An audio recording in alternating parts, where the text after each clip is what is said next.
Okay. Hello, Tyrone, and maybe Rachel, or anybody else who's watching this. So, we talked about air crash investigations, and that a lot of pilots in different parts of the world are watching this and using this.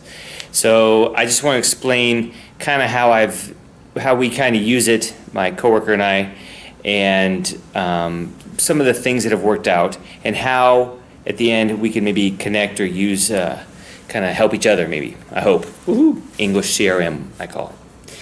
Okay, so oftentimes, many times, we'll have like a very large class like this, maybe 20, 30 guys. Sometimes I'll have like a little seating chart I have here with their names. I'll also get their pictures sometimes and put it out that way. But in the past, they would just watch this with no subtitles, kind of like the 8-9 minute section there on like the reasons for the crash and stuff.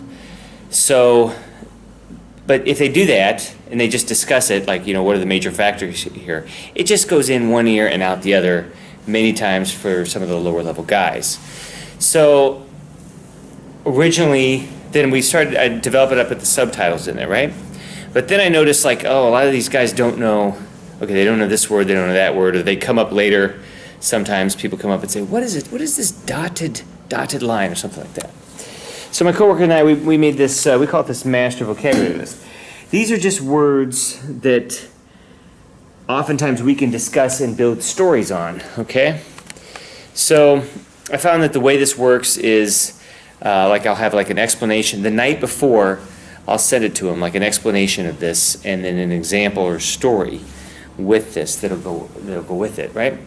And then additionally on top of that, I'll have like another little kind of that we show later, maybe like a little YouTube thing about something. So, for example, like an air chain or something. I will, because they know the Swiss cheese model of accident causation. So maybe I send it to this guy over here, like, what's his name, Myung-hee, for example. I'll send him a little 1-minute recording the night before, and we'll just explain these words and talk about them together. So I'll say, hey, Myung-hee, accident causation, I'll say, hey, Myung-hee, the Swiss cheese model, do you know any other terms for that? And he'll say, oh, yes, I know. An air chain, right? And then he'll tell a story that I sent him, the night before, just a little small listening thing. So then he's speaking more. So then we'll go down the list and we'll talk about these. Now I put that in a separate PowerPoint, this one, that I'll kind of play and go through, and then each one of those words we'll talk about before. Because the goal is that when they're watching that video, again with the subtitles usually, then or maybe first time no subtitles and second time with, they see these words and they're like, oh, these words have meaning. Sometimes if you study a foreign language, especially like if we study Chinese or Korean, that's just a word on a paper and it looks kind of weird. But if you have a story behind it, an image behind it, and additionally, like I have dictionary screenshots for each one of these words, then when they're watching it, it comes alive. You're like, oh. So when they watch it, I kind of look at their eyes, because you can see the aha moments. Sometimes you see the sleepy moments. This is boring. But many times you can see them, the words are kind of sinking in more. So we'll go through that in the first first session. But again, the key there is I sent each guy a recording, screenshot picture, kind of like a little packet that they get, and then we go through and then we talk about it before. So then after that, we'll go back and we'll usually watch the video. Now additionally, in addition to that, because I'll have more guys, I made another 40-minute, one of the American Airlines chief pilots from a while back, he's like, oh, I know that case, so he wanted to tell us, his name's Mark, and he's like a really nice guy. So I sat down, I had an interview with him, and the interview was about 45 minutes. So I chopped up the interview, okay, into, I don't know, 9 or 10 different little pieces again that, you know, Mark is talking about. He's a sim instructor, was working for Boeing. Again, great guy, but he'll talk about different parts of the accident, like how did the training change after this accident? You know, what are the different factors involved? How did the terrain contribute? What was the air traffic controllers in South America at that time? What was their English like? And that little segment, I've already sent that to others too. So that each guy, there's like 9 different people with that part. So I can say like, hey, Dewan, how you doing today? Yeah, in this case, I mean, if you had to choose the biggest factor, what would you choose?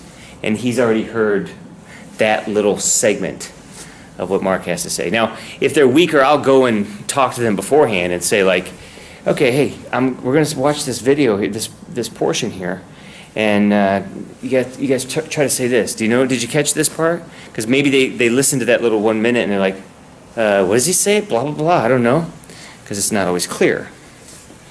Which I prefer. I think real life listening when they're in a restaurant in the United States, me too, when I'm in a restaurant in the United States, I don't catch everything everybody's saying, and that's okay. Just the more they try to catch, the more they try to understand, the better.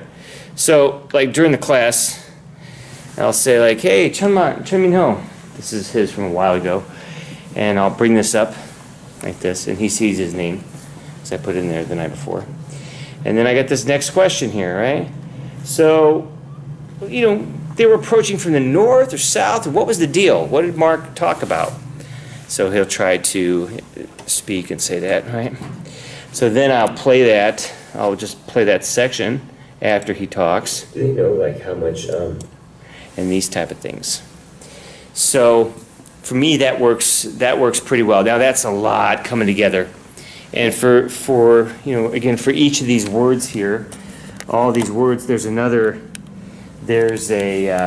the little 1 minute listening, and I made other videos of other people using the words too. So each word they're hearing 3 and 4 times. And we have a rating system so that they know like, oh, that word, we don't use that, you know, on a scale of 1 to 10, that's only a 2 or 3. Or this other word here, this Fast Finger Freddy, I asked some of the other foreign pilots, they say they know it, they haven't heard it that much, or I made an additional video. So the more they get out of that, now the better. Okay, last thing, the way that I think we both could benefit, for everybody, is with some of these questions, I'd like to discuss this with you, if they had a controller from the Middle East with a little bit more of a Middle Eastern accent talking about some parts of this, you know, like different airports coming in from this direction, that direction, and why pilots maybe get confused sometimes, things that are connected to this, that would be great. And I think we could both benefit. Now, I like to, on this end, I'd like to get that too. Once we can kind of maybe find the right Koreans. It's kind of difficult on both ends, but I think that is something that we could work to and eventually help. I'd be happy to share whatever I can with you. Okay, peace.